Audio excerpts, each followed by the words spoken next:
Welcome back to the Bourbon and BS podcast, everyone. This is episode 178, part 1. We have a same-size table, a little bit wider angle. And my iPad doesn't... I don't even have a ringer on this thing. But... see, rookie mistake over there. This is just going well. So, welcome to the show. At least the cork pop was nice. So, guys, thank you for joining us. Go ahead here. He's pouring me a glass there. Good. There you go. And, so we've got Shannon Chapman. Sorry for the delay here. We got Shannon Chapman. We were very scattered here trying to set this up here a little bit wider angle. So trying to get everything level. Definitely still not level on the live view, but we did our best. So if you guys could bear with us on that or give us any feedback, I'm sure you will. We've got Shannon Chapman here to my right, your stage left. And we've got Dustin Bovey and Nate Hale here in the garage as well. And I know Sean Wilkinson might chime in here a little bit if he pushes Shannon out of the chair or someone else, maybe myself. But we're going to be reviewing some good stuff on part 1. We've got the Castle and Key Restoration Kentucky Rye Whiskey. That's Castle and Key Restoration Kentucky Rye Whiskey. We will get into it a little bit about Castle and Key, why it's called Restoration, along with a favorite of mine, the Oliva Serie V. Thank you to Tinder Box at Easton for sponsoring the featured cigar. And also, we've got Altadis USA. I've got a couple Reserva Real Nicaragua straight from Josh Bentley today.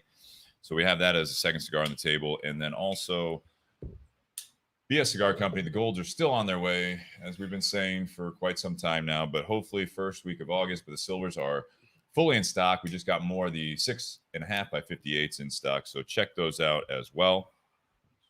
And also patreon.com. Last week, if you guys were watching or if you listened to it so far, I've made contact with someone that can do a print to order shirt. So I need some feedback from all of you guys. If we're doing a podcast shirt with the pour one more, light up another, we'll figure this out together. What color shirt do you want to be the first available on this round? So right on the community page, message me, message the podcast. I want to hear from you guys. There'll be a couple other options hopefully on there as well, but we're just getting started. So I have to look at the different colors options that they have, but I am looking forward to that. And patreon.com/bourbonandbs podcast. All you guys, the patrons, you guys will be able to order what you'd like. If you haven't gotten a shirt yet, or if you're a new Patreon member, you will be getting that according to the $5 tier, the $10 tier, and the $25 tier. If you're part of the $25 tier, we'll make sure to get you one of the new colored shirts as well. So make sure you sign up for that if you want to get in on that. Other than that, let's get into this. Yes. We had some big news.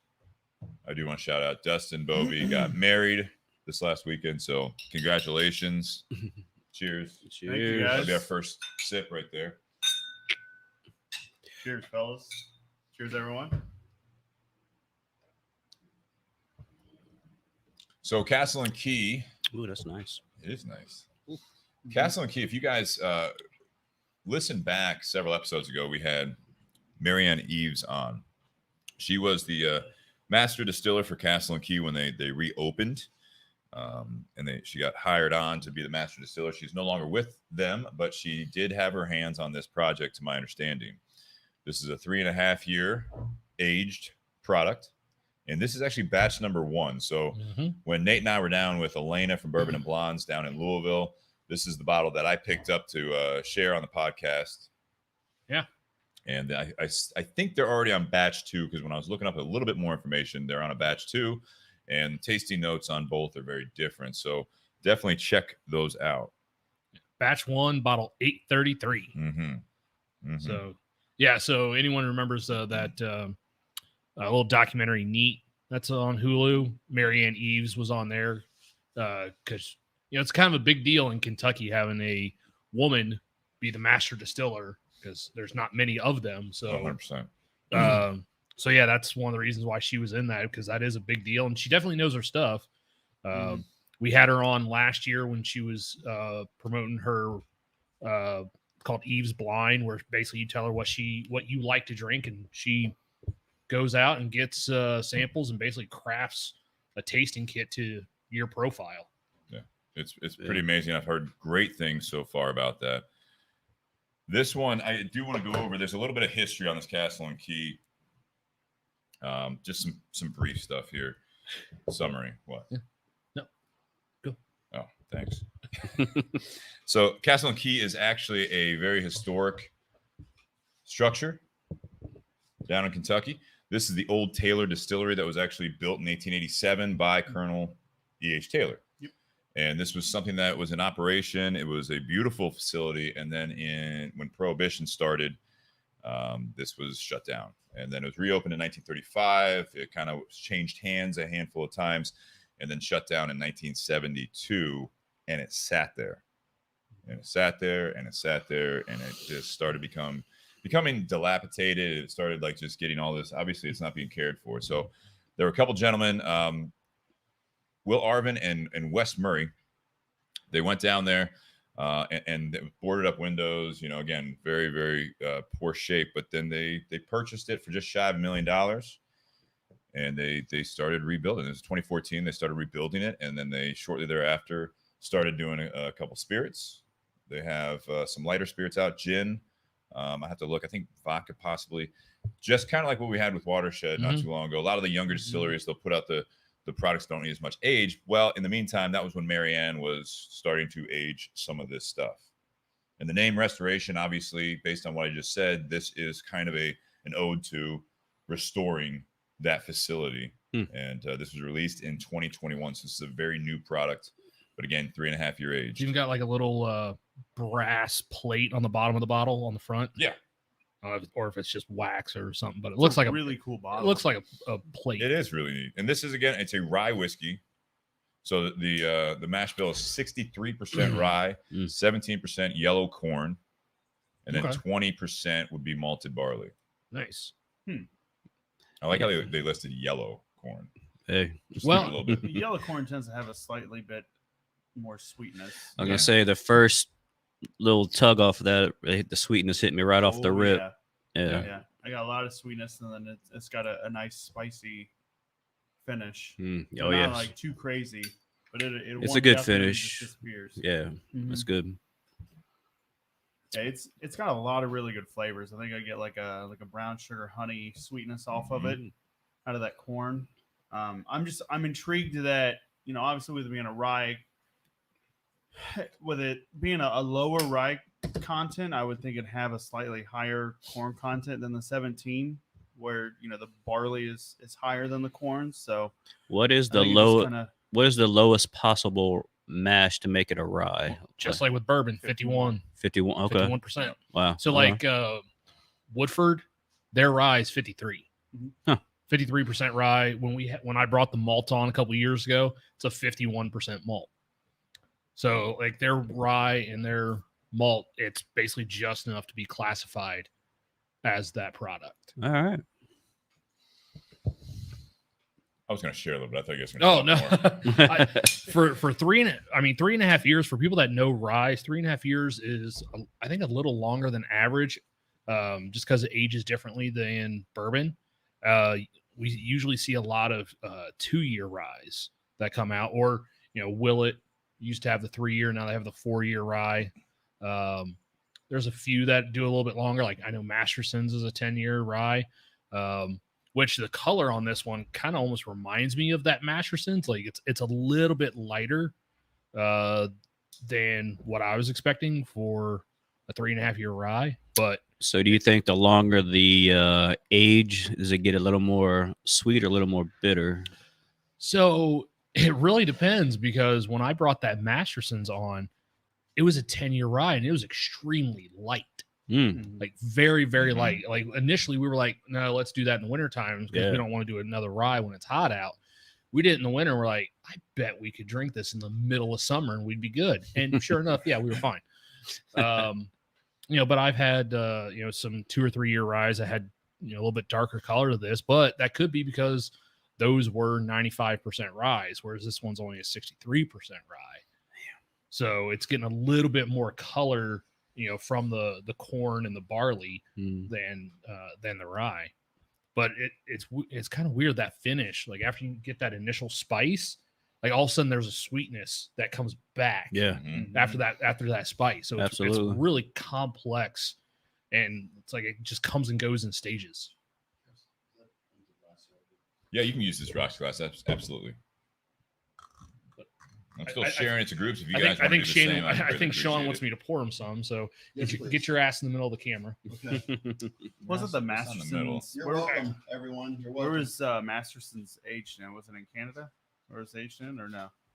I can't remember if it was aged in Canada or it was distilled in Canada and then sent to the U.S. and aged and bottled. I know it was bottled in the U.S. I want to say it was aged in Canada because it would explain why it has such a lighter color. And for 10 This? years, no, the Masterson's. Oh, the Masterson. Yeah, Yeah, because it aged for 10 years, but it didn't pull as much of the color. That's from it right, because yeah. of the colder temperatures. yeah, you're right. This, unless it says it on the bottle, I would get, because That would just this- be my guess. yeah, the Continental 48 doesn't really have that doesn't really grow rye. It doesn't work well in the climate here. That's why most of your rye does come from Canada. So they may have distilled it up there, or they could have brought it down to Kentucky, distilled it, and then shipped it up to Canada to age. So it doesn't say on here where the rye is from. However, the way that it words it, using carefully selected rye grain and toning down the rye percentage, pairing it with a nice complement of yellow corn from Kentucky to balance out the spice. So the fact that they omitted where the rye is coming from and said corn is from Kentucky, you're probably right, I'd say. Yeah. But it does say it's distilled and bottled by Castle and Key Distillery. And then that's Frankfort, Kentucky there. So Ray was asking, what's it aged in? Oak barrels. Oak Same, barrels. same, right? Yeah, Yep. so same stuff. This bottle really is beautiful. Mm-hmm. Yeah, I like how it's elegant. Almost like a decanter sides there to it. You know yeah, what I mean? it's got all the facets going around it. It's not just a smooth round. It's flat surfaces all the way around. Mhm. I will say it's a sexy bottle. Very sexy. Very A sexy. little tapered. It is tapered. Very nice. Nice lines. Very nice. Speaking of lines, Oily. oh yeah. Yeah, Oh yeah. I mean, it's got it's slush and it looks like a mountain range. it's got legs. And this is 101 For proof days. here. Yeah, 101. 101. I love. I got your back, I Ray. love the nose on it. Yeah, what do you think? I'm trying to place it, but it's kind of like it's kind of a candy, but not like overly sugary type of candy flavor to it On the nose. on the nose. Very specific. Maybe like a Kind of like a sweeter cinnamon. Yeah. Kind of got a little burn on the nose on that. I Yeah. got. I Almost like smell the brown sugar more than I smell. almost like a nuttiness to the nose. Yeah. Can you guys use the same, like both nostrils? Or do you have one that's dominant? Double barrel, Which- baby. whichever Double one's barrel? up. Yeah. I mean, Just I make feel sure- like this is a question that many people Just ask. make sure- I go back and Thanks, forth. Sean. Just make sure when you Sean's sniff, you have losing your it mouth back open. Otherwise, all you're gonna get is burn. I mean, I think it depends on the day, but I mean, I may lean it towards one side, but I'm breathing in through both. I'm good. I can breathe in on both nostrils, but definitely left is where I get a lot more nose coming on. Try it at home, everyone. So, like, go home and just like, You just lean. You don't have to like snort Yeah. it. You don't Yeah, have to I'll- snort this. Shit. Damn, I'll bro. rotate back and forth. Shit, this isn't the '80s, Nate. Come on, bro. We don't snort. You do that really well. you ever see the Steve Martin movie Roxanne? Where Yeah. he's got the really big nose, and that's how he drinks the champagne. He just sticks it in there. God. It is a good movie. I love that. Go ahead and give that a shot and let's see how this works out. Oh, so apparently Germany leads the world in rye production. Canada comes in 9th. Out of the top 10. Thanks, Tim. Right there doing his research.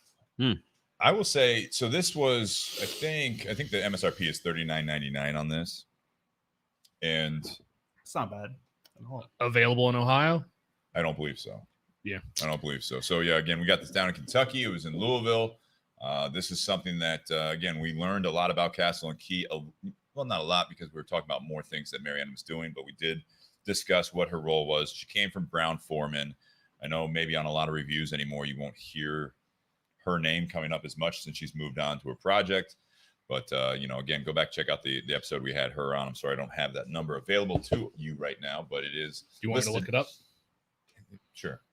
Do you know how much she had her hand in this one, or just kind of like maybe halfway through before? Well, based on the age statement, she was still with them. So, I mean, if she's the master distiller from, 2014 around that range and getting everything going, whenever they first did this, I mean, she would have been with them 3.5 years ago. So putting this together, I would think that she had her hands on this tremendously. Like, okay. It was her project.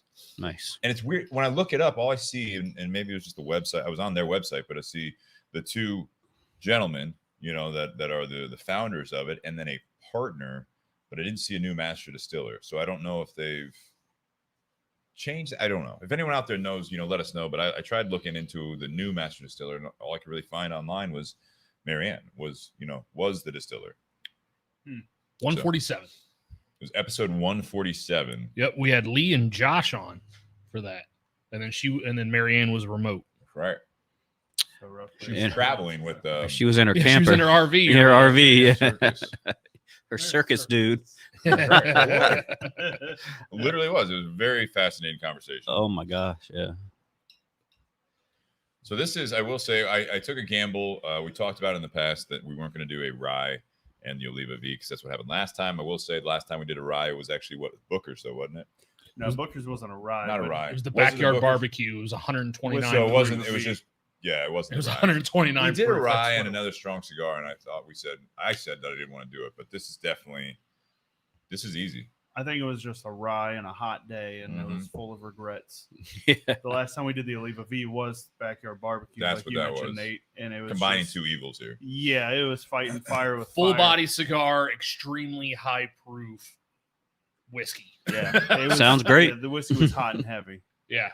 I don't think as much as I like that single barrel pick from Watershed, the King Chambers. Yeah. That's 132.6. Yeah. So maybe not smoke this cigar with it. Yeah. But I don't know too many cigars that are going to hold up to that flavor. And Sean Anderson says, what did we smoke with the one I brought? That was the Oliva.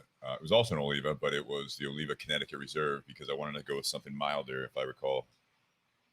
Right? Yeah, we wanted to highlight the whiskeys that Sean was gracious enough to bring. Mhm. Same thing we did the week before when we had Ann Dimmick from Watershed on. We were featuring their new product, so Perdomo. we wanted to have the Perdomo 10th anniversary Yeah. champagne because it was a lighter cigar to focus on the whiskey. This one, we're actually like, hey, we got a whiskey. Let's pick a cigar. We don't even know what the whiskey's like. We know what the cigar is like. Let's see how they go together. Bring it on. Yeah, it's got a spice to it, but it doesn't have the overwhelming spice as some ryes do, in my opinion. I mean, I think it has a nice balance of spice and that sweetness as well. I think it's a very pleasant flavor. Like Dustin said, brown sugar, for sure. Absolutely. I sat down at the table and I saw the rye on the bottle. I was like, oh shit. Here we go. Here we go. Well, if you want, there is some of that. No, this is actually really good. There's some of that Three Boys Farm that Sean left for Steve. Yeah, usually I'm not a big rye fan, but this is hitting all cylinders right now.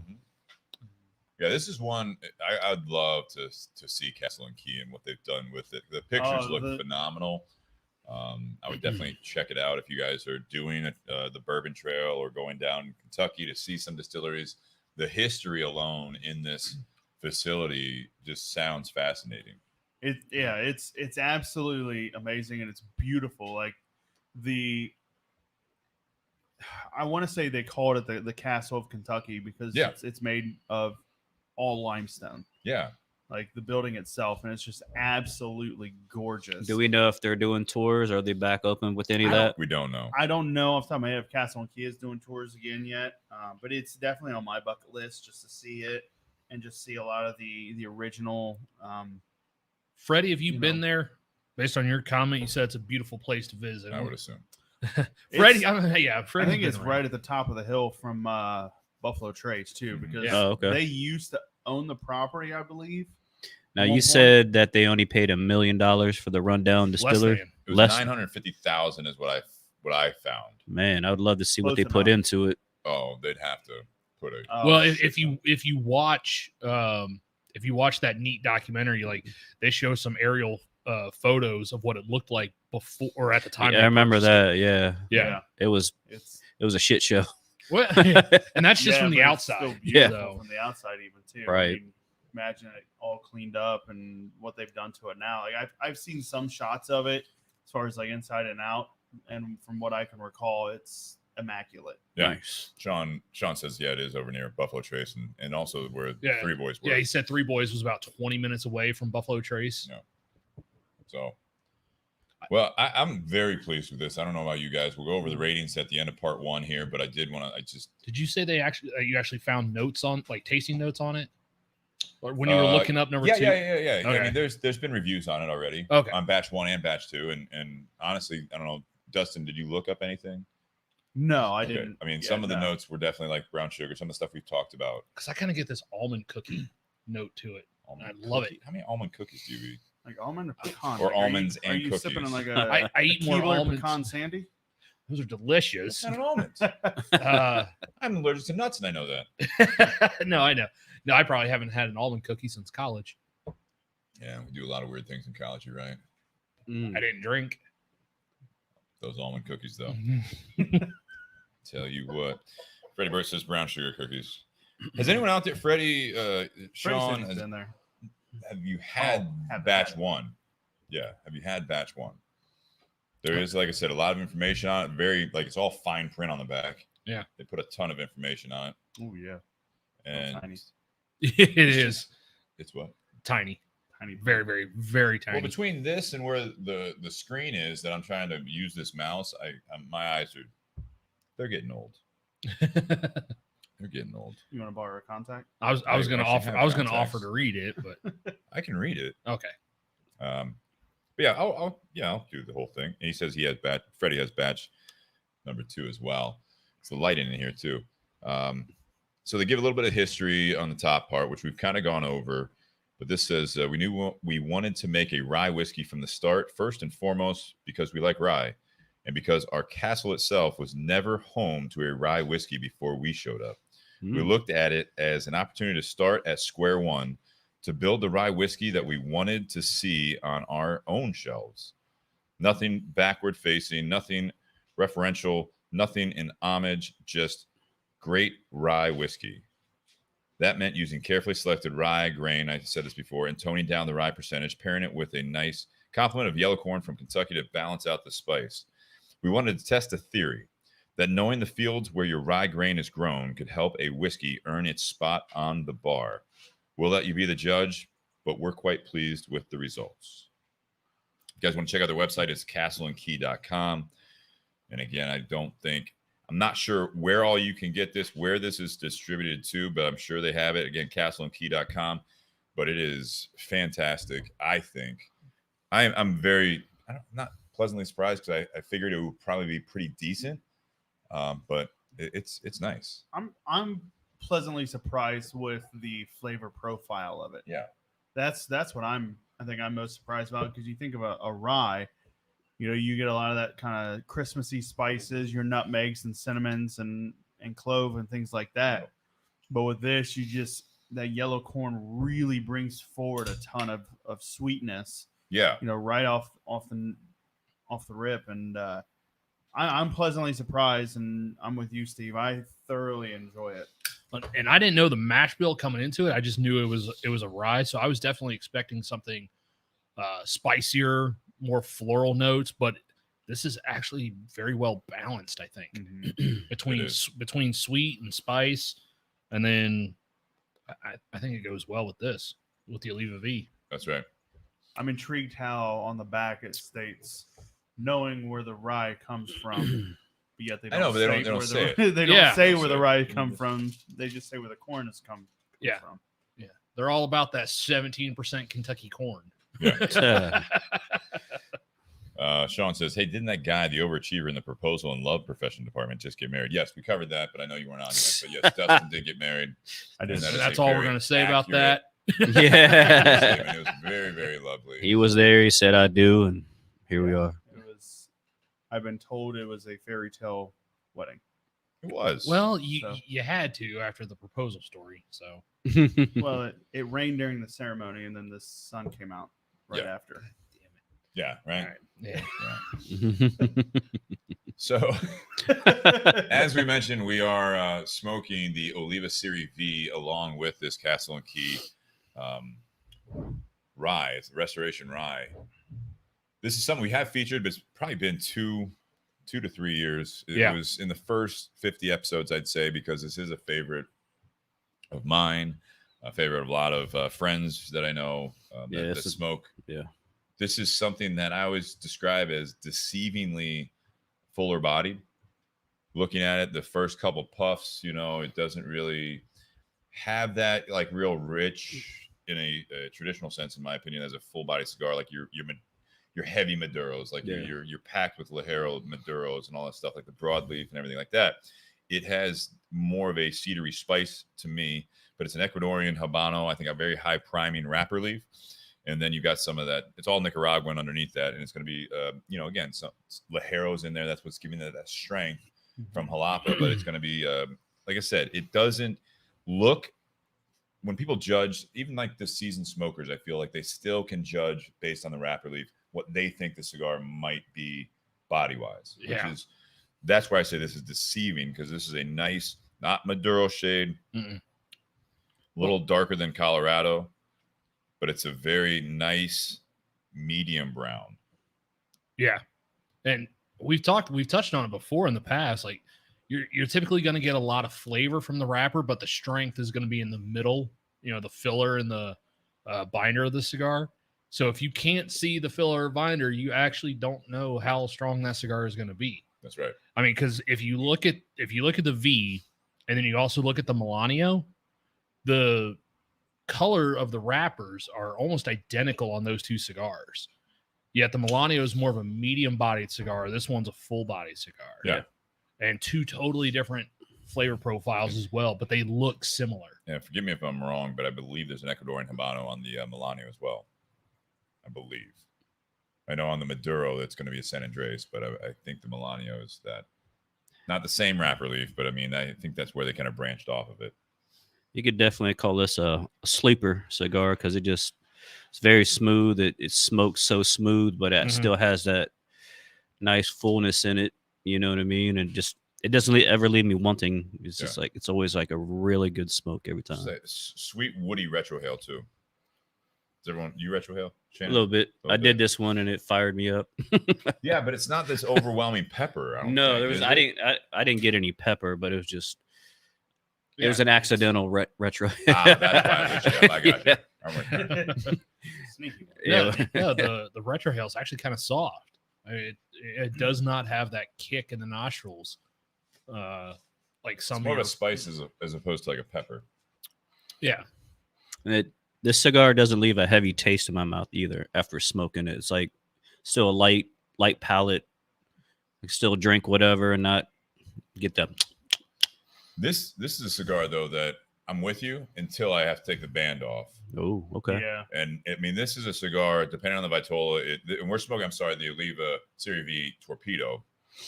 And this is something that I love this shape and size. I really love the Figurado, which is very similar. That's what we smoked the first time we had the V.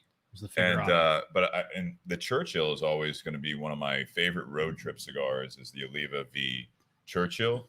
Because even on this Vitola, it's when you're driving in your car and you're doing a road trip, that Churchill will last me easily 2+ hours cruising. And what's really nice about this is some of their best rollers rolling this V series, as opposed to, not saying anything bad about some of their other series, but this compared to like the G and the O and the Connecticut, this is something that I think they have some of their higher end rollers on. This is like a couple bucks more than a lot of their core series. Not the Melanio, but like the other ones I just mentioned. But that Churchill especially, and this one included, it just holds a good ash. Yeah. So when you're driving, that's one of the worst things. If anyone smokes in the car, and I encourage everyone to do so, is that you don't want to have a flaky ash. Yeah. Oh. Because that's going to either ruin your interior, it's going to ruin your pants, your shirt, whatever, or just like burn your eyes. And or you're just going to have ash all over the interior of the car. Right. Yeah, that cigar lasted you well into Kentucky when we took that trip together. Right. Yeah, we lit it up as soon as you picked me up, and yeah, that lasted all the way into Kentucky. Nice. From Columbus With a little bit of traffic. Yeah, there was a lot of traffic in Cincinnati. Although you made the comment when we were in Kentucky, he's like, I hate Kentucky drivers. Like, they don't know how to drive. No one does anymore. It's been so It bad. doesn't matter where you go. Dustin, what do you think of this cigar? You've smoked it, I assume. Yeah. So, and it's probably the whiskey that we paired with it previously, but this is a lot mellower than I remember. Yeah. So I would blame the whiskey for that. Have you had one Everyone of these blames since the then? whiskey for stuff. I might have had one since then. So Yeah. It's been a hot minute. But I do thoroughly enjoy this. I'm with you guys. It's full of flavor. But it doesn't, it's got a velvetyness to it that it doesn't sit in your palate, like you said, Shannon. Yeah. Just you get all those flavors and the nuances from it. I get a little bit of, I get the spice, but the sweetness comes out too. And I think some of that has to do with the rye. Okay. It's really, I'm pulling a lot more sweetness from the rye when drinking or when The smoking whiskey, a cigar. not just the Yeah. okay. Yeah, the whiskey. So, I don't know. I think the pairing, I was actually very surprised in the pairing because I started drinking the whiskey before I lit up the cigar, and I thought, maybe that spice in the whiskey is going to really, really combat and amp up the cigar, but it really didn't No. at all. So that sweetness that you get right up front and at the end, like you said, Nate, really helps balance out the cigar. I thoroughly enjoy it. Enjoying both too. And I like the torpedo or bellicoso size and This shape one's called myself. the torpedo. They Yeah. do have They do have a bellicoso. bellicoso. It's a Yeah. little shorter. So yeah, they carry, to my knowledge, they have a number 4, which is like a Corona, and they have a double Robusto, which is a little fatter Robusto. They have this torpedo. They have a bellicoso. So the bellicoso is like a torpedo version of the Robusto, kind of in between there, right? So Mhm. then they have this torpedo, which I think is a 6 by 54, I'm guessing here. I'd say probably 56 maybe. I don't know. And then the Figurado, I think, does balloon out to a 56, but again, it's tapered on both 56. ends. This is a 56? Yep. So I was off. And then they also have the Churchill, as you mentioned, the Lancero. They call it Churchill Extra. Yeah. It's a little, it's a 7-inch, but it's a little thicker, but not crazy. I think it's 52. They have the Lancero. Did you mention the Double Toro? Double Toro is 6 by 60. The Lancero is going to be your typical Lancero size. So they have a nice, range. And then I think they have a sizes of Robusto it. and a Tubo as well. Yes, I think it's the same as the double Robusto. Yeah, it's just in a tube. Right. And they've carried over some of these. The one size I don't know, and I'd love to see it. I don't think they do a Toro. They might do a regular Toro because I know they do a 6 by 50 Toro in the Maduro. When they do Yes. I was going to So- say they do it in the Maduro version. But yeah, you're right. I don't think I've ever seen this in just a regular Toro. They've branched off the Serie V line with the Melanio. Before that, they were doing a once-a-year release with a V Maduro, which has now evolved to a San Andreas wrapper on that as well. And they were doing one size per year, limited about 6,000 boxes each year. One of the best that I had was the 2013 Double Robusto. I thought that was a fantastic one. They've now been able to bump up production where even though the boxes still say limited production to 6,000 a year, to my knowledge, they have 4. They have the Double Toro, they have the Toro, they have the Torpedo, and the Double Robusto. I think those 4. They have not done a Figurado in that blend. Maybe you might have already said this, but who's the parent company? Oliva. Oliva. It is Oliva. Okay. So, and I'm kind of messed this up because I didn't look it up beforehand. They were bought out. Is it J. Cortez? It's a Belgian company. Yeah. It's a Belgian company that bought it out. And it was funny because the rep was in today, Lee Whitaker, who's been on the show, right? And he was talking about how that the owner was quarantined in some regard this last year for about 4 months in Nicaragua. But he was doing business, but I think with COVID and everything else, he ended up, I guess, buying some more fields, I think, and then also he's building a nice hotel and everything else. Because when you have, I don't know, $500 million in the bank, you're stuck in Nicaragua. What do you do? You buy shit. You drink, you smoke, you eat well, and then you're like, you know what? Let's just build something. How about that? We've talked about different types of buyouts in the cigar industry in the past. This was one of those where, like, they bought it just as an asset to have on their books, basically, because they bought it and they're like, we don't want to change what you guys are doing. You guys just keep doing what you're doing. We're just basically going to be the backer behind it, and we get the credit for it. But they didn't want to change anything because they knew how successful this brand was. Because this cigar and the Milano, I think, have both been #1 in different publications. Yeah, I didn't see which one this was, what publication, but it was like rated like as high as a 95 in one of the major ones. So, although I think it's funny, some people when they smoke it, they look at the band, and on one side of the band, and then the other says Liga Especial. So people sit there and go, "Wait, is this made by Liga Privada?" Oh, no. No. Drew Estate doesn't have a trademark on the name, on the word Liga, just on the cigar name Liga Privada. So Liga's blend. Okay, Liga I was about to ask Liga what means the blend. So special blend. Yeah. #5. And and on the Maduro, it's kind of deceiving. When you have the Oliva V Maduro, I think it just says Maduro Especial. So that's the only real key indicator on the actual band, is they put something different on there. But yeah, that's where like the Liga Privada #9, also the private blend #9. But they were the ones that used that as their like primary marketing for that, even though on the top it just says #9. Right. But that's it, private blend #9. So when people come into most shops anymore, they're like, do you have any Ligas? It's like, do you have any blends? Yeah, we got some blends. We got Ligas. We know what they mean. Yeah. That's not one of those fights we choose to pick. No, of course not. Of course not. Although this is one of those cigars, probably the most common mispronounced. Like it is. Olivia is the common one, or like this one in particular, the Oliva V. Yeah, that's right. Yeah. Which, I mean, again, we talked about this in the past. There's a time where you try to correct people or whatever it is, especially in the retail. If they want to know, they ask questions. And a lot of times I do have people like, Olivia, is that how you say it? I'm like, actually, it's Oliva. But I've gone way past the days of trying to, correct people if they're coming into a retail store. Do you have the Oliva 5s? Got them right here. Yeah. You want to buy them? You buying them? That's the name. That's it. I'm not here. Like if you want to ask me questions, I can tell you politely. But if because you go into some shops and I feel like they, this goes with anything. A little pretentious. They just make you feel stupid. Yeah. Like if you're calling people out constantly about their saying things wrong, even when they go like really far off the deep end, you know what I mean? What was the Macanudo, the one that we had the other day? Mancudo? He asked me for the Mancudos behind the counter. I said, yeah, which ones? Yeah, you did. Yeah. Because I think that's. I love it. My favorite. It's nice with that. I mean, it's, you know what I mean? Like, my favorite one, though, is still Brian, the owner at the Tinder Box. It was about an Oliva cigar, and someone said Olivia, which, again, we hear it all the time. And he goes, and he actually corrected the guy politely that it was Oliva, and the guy's like, oh, I thought it was Olivia. And he's like, well, that's how Gilberto Oliva pronounced his last name when I met him.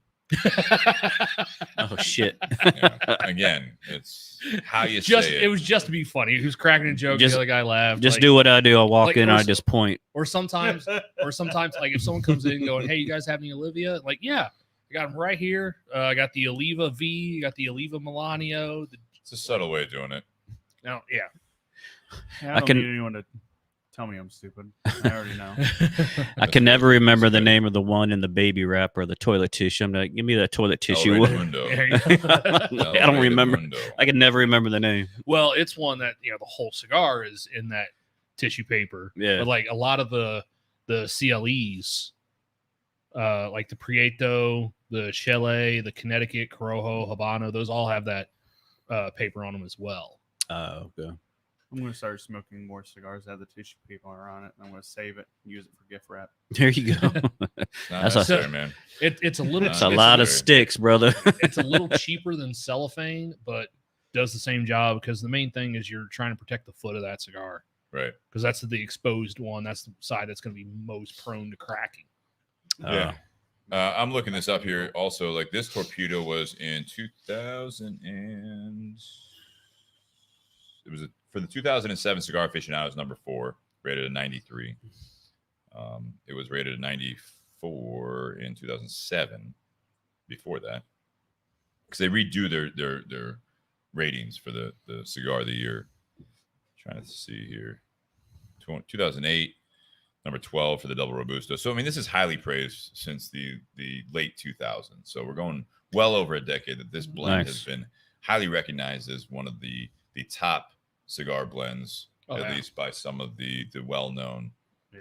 I think this is a staple in the industry. Yeah. I mean, the entire V series is something that most of your cigar shops, I think, are going to be carrying this because it's so popular of a cigar, and it's just an absolutely fantastic cigar. Yeah. Yeah.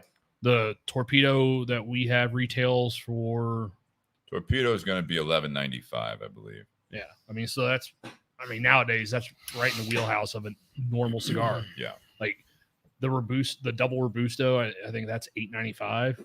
It is on the shelf. Yeah. In Ohio, and then like the Figurado, double Toro, I think those are $12.95. I mean, so yeah, this is right in there. You know, like a lot of cigars nowadays, you know, coming out tend to be like that $10 to $12, $10 to $13 range. And so this one's just right there. Yeah, this is definitely one that if you guys haven't had it yet, I mean, obviously, again, I'm talking about ratings from back in 2007, 2008. So, I mean, this is something that has been, again, recognized for quite some time. So if you are getting into cigars, you haven't gotten to the cigar, and you've been smoking for a while, you only do mild to medium stuff. This is try this at the end of the day after dinner. Because it doesn't, to Shannon's point earlier, it doesn't smoke necessarily like a really heavy cigar that's going to like just crush your palate, because that's what we hear from a lot of mild to medium smokers, is that they don't want it to be something that just crushes their palate and they have it all night, tomorrow, and the next day. This is one that I think builds very, very nicely, but it is a some lighter notes where I've said like the cedary spice as opposed to like a just blast you with pepper or, you know, just lays on your palate. Yeah, it definitely is one though that this is one of those cigars like I like to eat before I smoke it, just because it is a fuller, heavier cigar. I do think this is a full body cigar and definitely full flavor. For sure. But it doesn't necessarily try and blow out your palate like some smokes. Yeah. But it just packs a lot of flavor and punch to it. Yeah. The one I go to when I just want to get smacked in the face, I go to the Murcielago. That's a great cigar. Yeah. In that Rubito. Whew. Man, I need revved up, brother. That's the one I reach for. If I want to blow out my nostrils at the end of the night, be a silver Rubito. I do that on my morning walk, man. I know. But like, I mean, this is a cigar though that I think like if you're someone that smokes multiple cigars in a day, I think because even as strong as the cigar and the flavor is, as you talked about, Shannon, as clean as it is on the palate, like I think this is something that you could smoke. It doesn't have to be an end of the day, last cigar of the day. Right. You know, maybe not the first cigar of the day with a coffee, but after lunch, work your way up to this one, and then you'd still be able to taste some other cigars after this, because this doesn't just wreck your palate. Yeah. Yeah. Well, yeah. All right, here we are. End of part one. Guys, thank you for tuning in. We will be stopping this broadcast and then starting a new one for part two. This is something new we've tried. And so, again, I hate to do it to you guys, but tune back in. Hopefully, turn on your notifications if you're watching on Facebook Live, or if you're a subscriber or you watch it on YouTube, be a subscriber, because you should get a notification that we are going live when we go live. So you should get that. Hopefully, if you're not getting that, which I've heard from some people, I don't know if it's a throttling thing or if it's just the way that Facebook is working, but make sure you turn on notifications from the Bourbon and BS podcast page.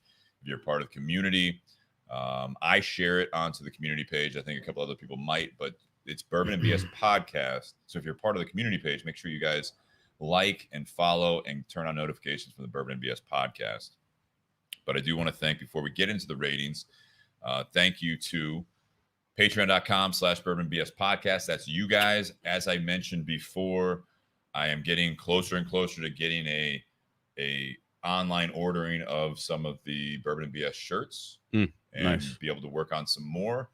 I was just emailed the catalog this afternoon, so I haven't had a chance to look at what shirts. I don't think they use the tri blends unless they really want to. I think it'll be a dual blend, so it'll be like a cotton poly from Bella and Canvas. So we'll work on that. But so far we've done the green that I'm wearing right now. We've got the original light gray that Nate's got on, and those are from Next Level. So I know they're very, very similar, but we're going to work on that the best we can. I also have a blue one that I've worn before that I really like.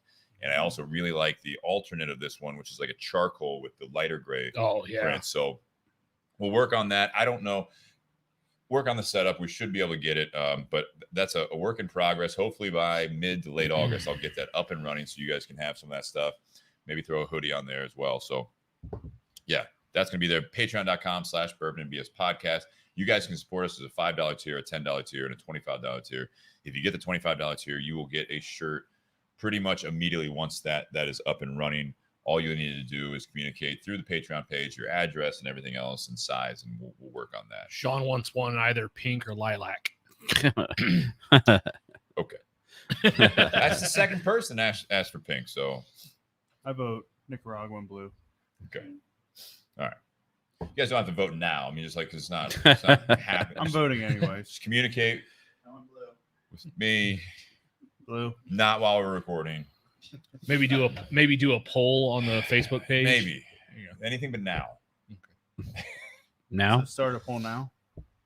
Also, thank you to Tinder Box at Easton for the Oliva V. Also to Lee Whitaker, who donated a couple of these as well. Want to get him back on the podcast. They've got an event tonight, but want to get him on. We're looking at getting Josh Bentley back on. We've got a couple other guests that we're lining up for August, so we're looking forward to that. But Tinder Box at Easton, Columbus, Ohio. Guys, check them out as well, and they do ship. I put together 3 packages today alone that we're getting out later this week. Altadis USA, like I mentioned, Josh Bentley. We've got a couple of Reserva Real Nicaraguas on there that are AJ Fernandez blend. It's going to be lighting up after I'm done with the Oliva V. BS Cigar Company, stay tuned on the gold. We have been delayed, just like everything else in every industry right now. We're being delayed, but hopefully it'll be on a container coming from Nicaragua by the end of this month, and it will be in our hands here in Columbus, Ohio, to be able to get to you, whether you're local or further away. Got about 4,000 cigars coming on this one, and we're already working on another batch. So hopefully we can stay ahead of it. So that's good. Nice. Yeah, not the biggest operation, but they're kind of popular. But it's an operation. It's an operation. They also, BS Silver Espinosa makes that for us. He just sent us another 50 bundles of the big size and the Toro size. So we are well stocked on that one. Let's start with the new groom here, the new husband. Hey, that's me. That's you, man. That's me. So this is where we do the rating. The whiskey, the cigar, and the pairing. Out of 10, 3 ratings. Go ahead and start with the Restoration Kentucky Rye Whiskey from Castle and Key. Then move on to the Oliva Serie V Torpedo that we're smoking, and then the pairing, how they go together. So for me, the whiskey, I'm going to give it a solid 8.7. Okay. I think, that's that sweetness that it really comes forward with and then finishes with after the spice is very unique to it, especially at 101 proof. I don't think it fully drinks like an over 100 proof. So it's very good. The finish is very delightful. The spice on it is enough to really bode that rye, but it's not so much that you can't enjoy it at any time of the year. Right. I just added a splash of water. Nate recommended. To me, I think it dampens the sweetness a little bit. Okay.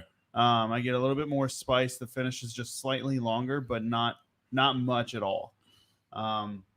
As for the cigar, again, 8.7 easily. Very, very good smoke. The V series is a phenomenal cigar. Oliva makes a lot of really great products, so you can't go wrong with it or any of their line. I think the pairing together is a 9. Yeah. I'd give it a 9 easy. 8.7, 8.7, and a 9. Yeah, 9. Oh, bumps it up. Yeah. So I think for me, leaving the water out is probably going to be more my route for the rye. You've got a rocks glass, correct? Yeah. Okay. Yeah. So it might be a little bit different for me with a Glencairn, but no, I think the two together is a fantastic pairing. It really brought the V up from the previous time that we had it.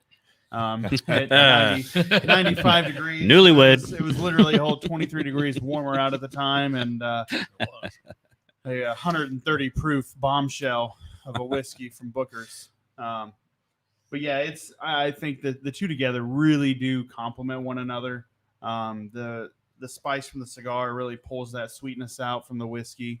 It's a really great pairing. Nice. Shannon? How Oh, about yourself there? alrighty. What do we got? The whiskey? So the cigar and whiskey, I'm not a huge rye fan, but I'm really digging this rye. Fan of this rye. I'm a fan of this rye. There you go. I love the balance of the sweet and the spice. You know, as I've been drinking it and smoking on the cigar, the drink is actually kind of pushed farther back in the palate when I get the taste. Yeah. And it's perfect. Like it finishes so clean and it just hits just of the notes that I like. Yeah. And it's not beating me up or like, oh shit, I don't want another swig, you know, but I'm really digging it. So I'm going to give it a solid 9. Nice. The smoke, yeah, man, we covered the smoke. It's incredible. I just love the cleanness of it.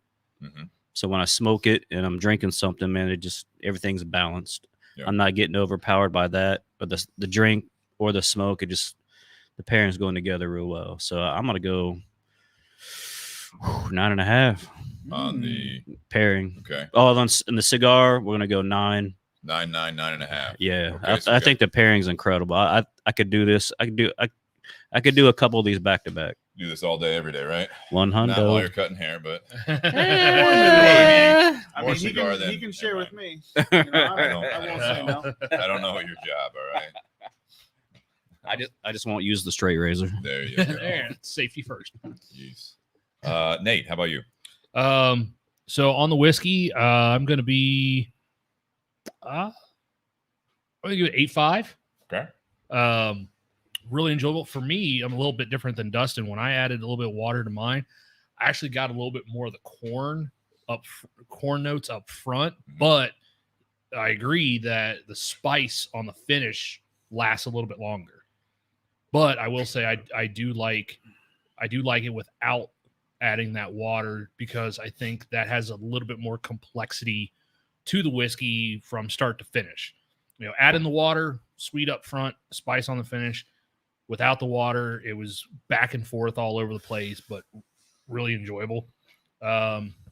Cigar, I'm going to be at a 9. I mean, it's an absolutely fantastic smoke. Can't say anything we haven't already said about it. Okay. Pairing 9.5, because the strength and spice of the cigar is balanced out pretty well with the sweetness from this rye, and with this only being 63% rye in the mash bill, right? It's not overly hot. It's not overly spicy. So it's not like when we had the Bookers and it was just spice on like 95% rye, right? It wasn't a rye. It was not Bookers. I'm saying we've had ryes that are like 95% rye. Yeah. This one's a 63 with 17% corn.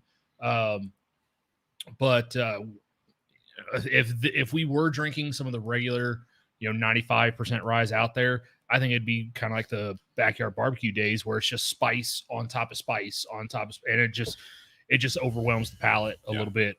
This is like I said, a delicate, complex rye that I think would pair very well with, most cigars, medium body, full body cigars. I think it goes well with a lot of cigars. Good. Well, so far it's been a hit. I'm going to continue that trend. The Restoration Rye here, I think they've done a great job. And cheers to Marianne. I know she's probably not listening. She's probably traveling with the circus. You need more? Just cheers? a wee bit. All right. Well, just a cheer. Virtual cheers to everyone out there. We'll do another one at the end of part 1. But I think, and maybe I'm just excited about this product. I love the packaging. I love the fact that you can get a bottle that is of a rye whiskey that has history behind it, just from what they've done. I'll take a little bit more. Of course. I resemble that remark. But I'll give this a 9, because $39.99 for a bottle that I really enjoy. it looks good on the bar. It tastes good on your bar. And this is something that you could probably, if you have a house guest over, you're having a get together or whatever. Yeah. Not only because it's not available in Ohio, but you likely the small batches, they're not going to be able to try this. I'm interested to try batch number 2, which I'd love to get my hands on. So anyone that's down in Kentucky or elsewhere, Well, Freddie's got a bottle. He's out in I'm not Dayton. gonna take his bottle. I'm saying, unless he wants to bring it on the podcast, Bring it. But I'm just saying, like any of the cigar reps out there, or if anyone from Castle and Key checks out the podcast, we would love to sample and review batch number 2 because we really are a big fan of this. Did I give a rating? You gave a 9. 9. Thank you. I'm not even drunk. Just talking. Oliva V, I'm going to give a 9 as well. This is again one of my favorites. The look of this cigar, everything flows so well together. The wrapper is super smooth. It's very silky, not very toothy as we've talked about. So there's not a whole lot of those bumps on there. You know what I mean? Yep. Very, very nice wrapper leaf. They choose it well. They are very picky on that wrapper leaf. And it stays together nice. And again, the construction, right? What I said about the road trip cigar. If you guys are looking for a medium to full-bodied cigar or a full-bodied cigar that's going to keep you going, maybe with a cup of coffee, not too many cups of coffee because you'd probably be like all over the road. Yeah. Set your cruise. Heavy foot. Set your cruise.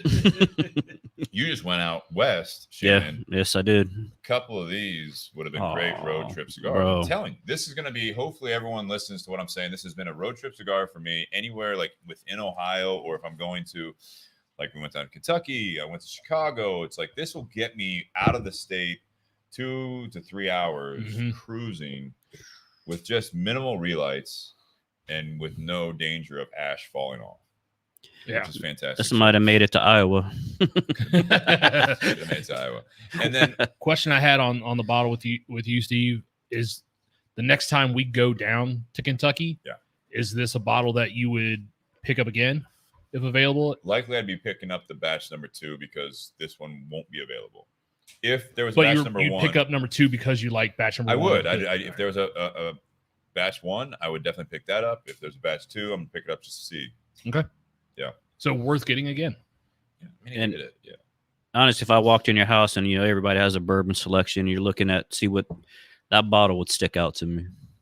Because you've had it, or just the looks of it? Just the looks. Yeah. They would intrigue me just by the look of the bottle. Like, 100%. Yeah. Yeah. So it's great. Yeah, we're pretty far back here. I did post, and I know Nate did too. I posted on the Bourbon and BS podcast, Instagram, and Facebook page what we were drinking and smoking tonight. So check that out. The pairing, I'm not going to do the bump up like everyone did. It's a straight 9 again. Boo. Oh, fuck yourself. Drink. No, I think it's a 9. Oh, I shit. could do 9.1, but 9. I think it's like everyone said. I'm reiterating at this point. I'm the 4th one to review it. I think this is something that is a great pairing for every reason that you guys gave. I'm really happy with this. When Lee came in today, we had the Oliva V that he gave me a couple of them. So I Shannon bought his, which I appreciate. Grabbed one for Dustin. I know Sean's in the garage smoking one as well. And when we were looking at a couple of the bottles that we have some samples from different distilleries. I really wanted to try this because it was 101 proof. So it wasn't super heavy when it was a rye. I was like, it's going to be about 70-some degrees in Ohio right now. Yep. We're safe. Glad we went with it. So, guys, thank you very much for tuning in to part 1. Thank you again to our sponsors. I mentioned those before we did the ratings. If you guys are listening live right now, we're going to end the broadcast. We'll start part 2 as a separate broadcast. And I encourage, I'm not going to be sharing personally on all the other whiskey and cigar pages, the part 2. I'm going to share it to the Bourbon and BS community page. I'm going to share it to my page. I encourage you guys to do the same, just so we can get more and more people involved. We're going to have some great conversation. I'm not going to get into it quite yet, but I have a very good feeling, as always, it's going to just roll into some very, very important things going on in some people's lives, and that includes you guys listening live. If you guys want to chime in, we'll try to get you involved in the conversation. So, guys, happy Whiskey Wednesday. Cheers to 178, part 1. Cheers. Let's kill it this week, guys. Cheers, everyone.